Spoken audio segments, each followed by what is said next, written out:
So you launch. The next stage is all about conversation. So you're encouraging discussion. You're getting word out across all the different media.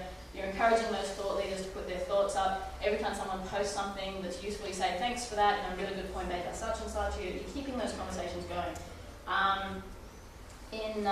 You're encouraging the contributions in whichever way people are comfortable. And the way that we do this is we say, okay, you can contribute any way you want. You can send us, we're going to set up spaces and hashtags and all the rest of it in wherever it's appropriate to the communities that we're trying to engage.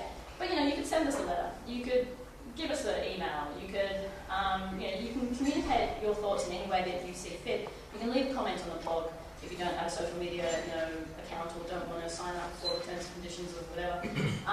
But the point is that all contributions, and this is a really key different one for anyone that's been involved in government consultations, everything's published online immediately, right? Everything's transparent.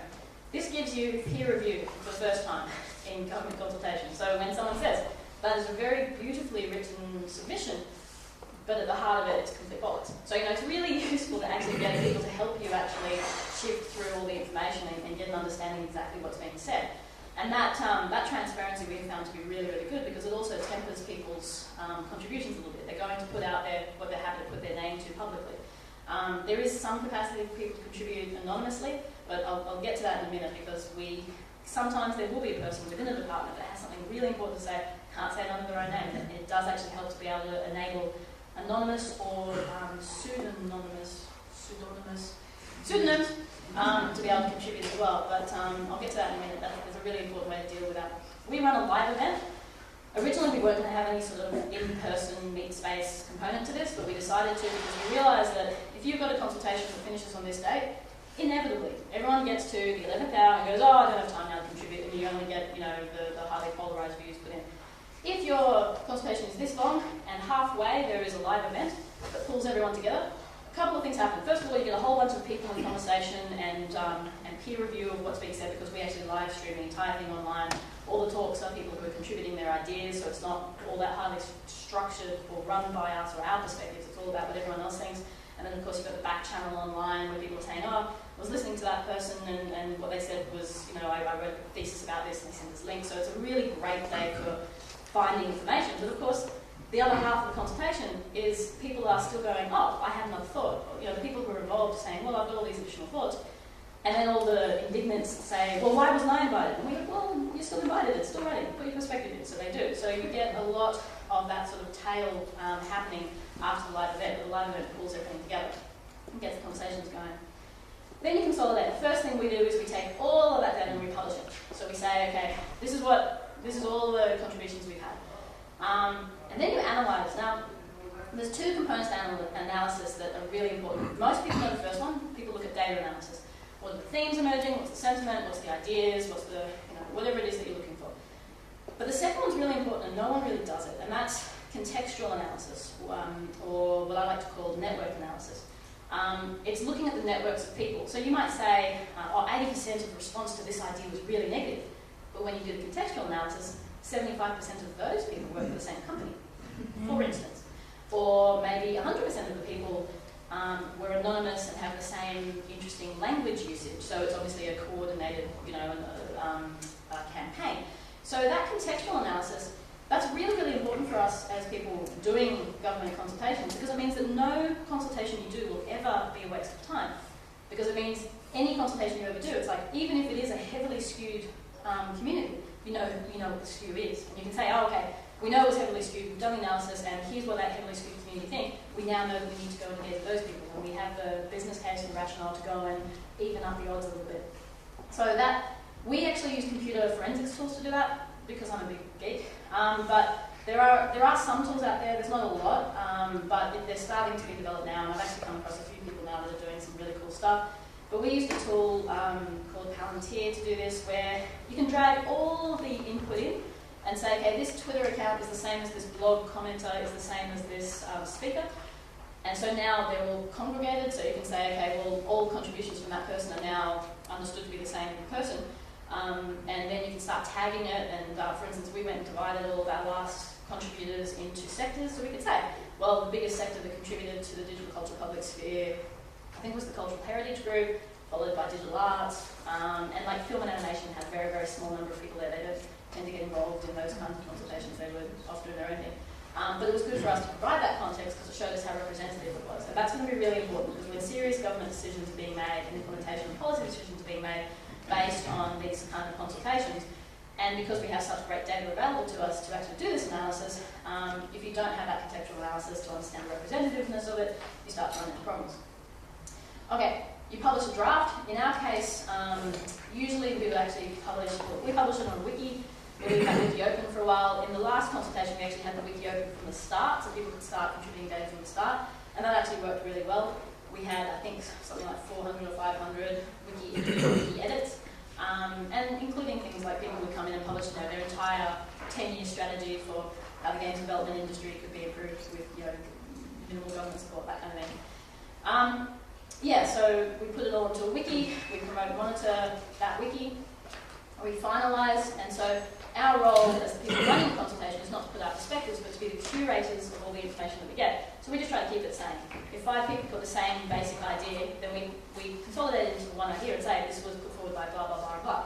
And of course, if anyone disagrees with our outcome, all of the raw data is available so they can go and do their own analysis if they want.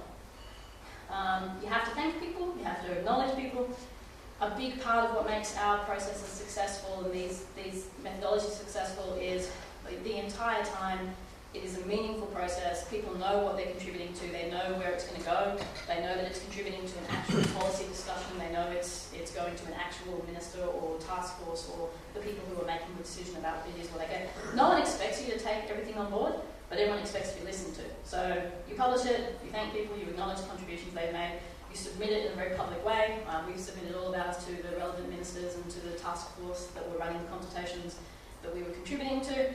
And of course the follow-up is a whole different story, which I don't think I even have time to get into today, but because it's public, it means people can actually follow it up themselves as well as just being able to follow up. So that's our process. Just very rapidly, the skills that you need to do this. I can't emphasise enough the community development, community engagement, community management skills, and if you want to know what that means, just do a Google search for community management and go looking for some of the skills of software development projects, particularly like open source projects and such. Community development is a skill set that is both social and structural and leadership, and it's basically herding cats is effectively what that job is. You need people who have logistics skills, obviously the person who does the catering, for your live events and such. You need analysis tools, both data and contextual. You need technical skills, you need people who can just throw a wiki up or set up the live streaming on the day, that kind of stuff. And you need someone who, and this isn't necessarily the same as a technical person, but you need someone who's internet savvy, social media savvy, a very communicative kind of person. Again, it may be the same as a community development person, it may not, but you need to make sure you have that skill set. Just a couple of last minute tips, because I've, I think, completely gone over time.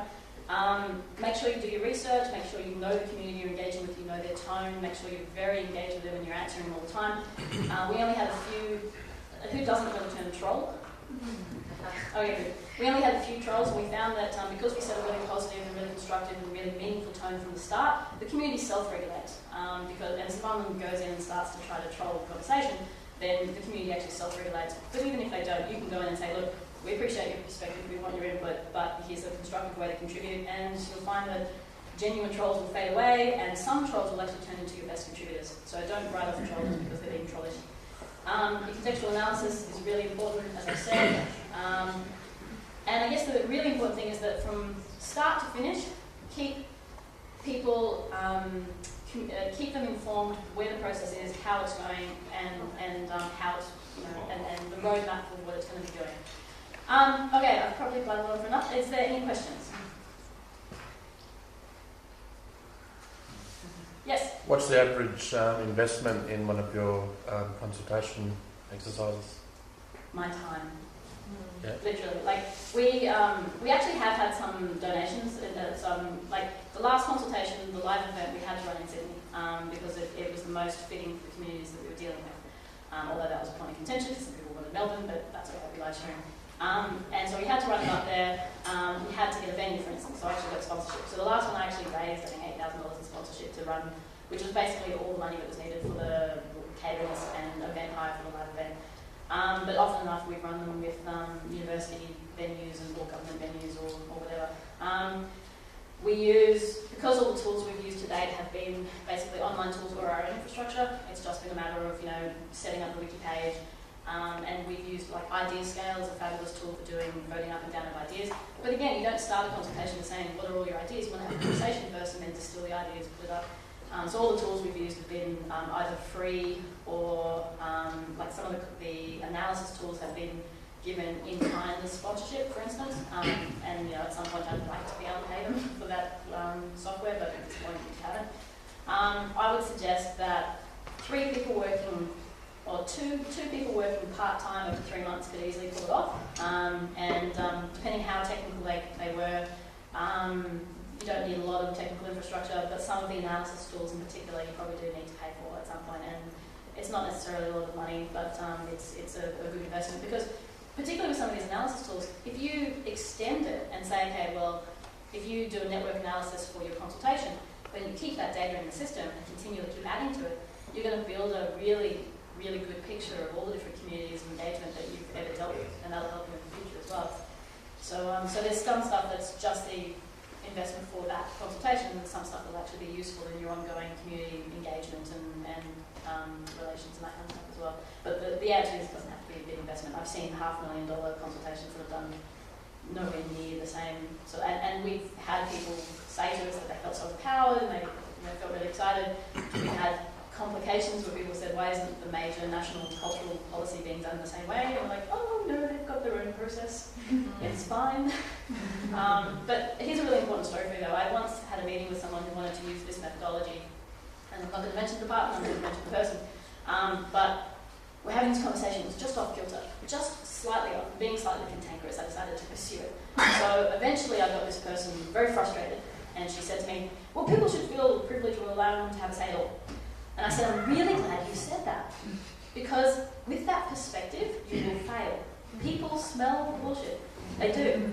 And if you don't go in genuinely wanting people's input, then it's just not going to work. So I guess the message is that it's not about cost, it's about the attitude. Get the attitude right.